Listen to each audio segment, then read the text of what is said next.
ассалому алайкум дӯстон, хушомадед ба шабакаи мо. Дар ин навор барои шумо тозатарин ва муҳимтарин хабарҳоро аз ҷаҳони ММО омода кардем. моро бо лайк ва комментариҳои худ дастгирӣ кунед. мо бошад наворро оғоз мекунем. доруҳое ки айни замон шумо дида истодаен доруҳои гиёҳии босифат аз ширкати шифофармо мебошад, ки шумо имконият доред ки ҳамаи ин доруҳоро бо нархи арзон дастрас кунед.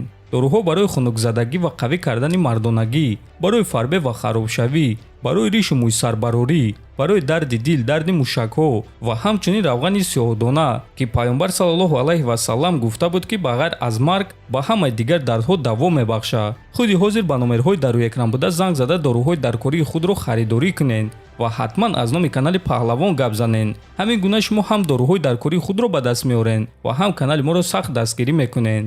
ҷангвари бебохти вазни 57 кг UFC Муҳаммад Мокаев боварӣ дорад ки чемпиони вазни 61 кг Шон Омелиро шикаст дода метавонад.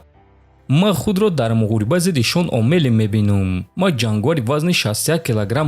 вазни ман 70 кг аст, аммо ҳозир ма дар вазни 57 кг баромад мекунам ва ба назарам вақте ки ма дар вазни 61 кг баромад мекардам, ма худро хуб нишон медодам. 61 кг барои ман душвортар шуда метавонад, аммо ман ният дорам ки дар он ҷо соҳиби камарбанд шавам. ма карьераи худро дар вазни 61 кг оғоз кардам ва ният дорам ки дар вазни 61 кг карьераи худро ба анҷом расонам. дар як лаҳза ма ба Шон Шелби занг зада мегӯям ки ба ман муҳориба дар вазни 61 кг деҳ, гуфтааст Мокаев. хотиррасон мегӯям ки Муҳаммад Мокаев айни замон дар вазни 57 кг баромад мекунад ва ӯ яке аз довталабон барои камарбанди ин вазн аст.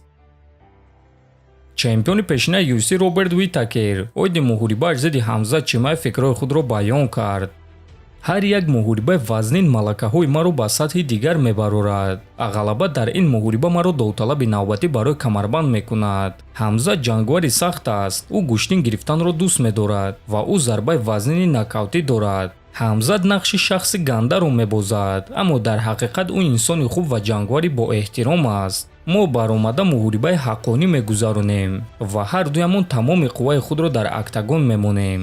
ӯ ягон вақт таслим намешавад, ман ягон вақт таслим намешавам. барои ҳамин ма бесаброна интизори имконияти дар Арабистони Саудӣ таърих эҷод карданам, гуфтааст Уитакер.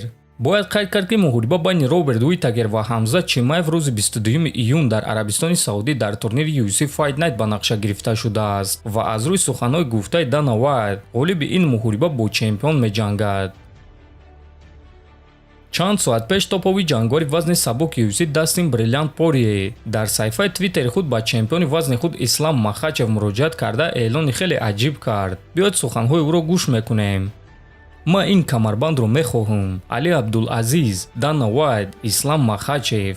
ана ҳамин гуна Дастин ба Ислам Махачев, менеҷери ӯ Али Абдулазиз ва роҳбари ташкилот Дана Вайт муроҷиат кард. баъд Дастин Порие илова карда чунин навишт: як чиз барои ҳамаи шумо омода карда истодаем, навиштааст Бриллиант. ва дӯстон, ин суханҳои Дастин Порие чунин ба назар мерасад, ки гӯё ба ӯ дар ҳақиқат муҳориба зидди Махачев доданд, аммо аз тарафи дастаи Ислам ва аз ҷониби ташкилот ҳоло ҳеҷ чиз гуфтагӣ нестанд. барои ҳамин бесаброна интизори хабарҳои нав мешавем. ба фикри худи шумо дӯстон, ба Дастин ин муҳорибаро доданд ё не? метавонед фикрҳои худро дар комментаре нависед. ҳатман дар канали мо обуна шавед то боздид хонободу сарбаланд бошед.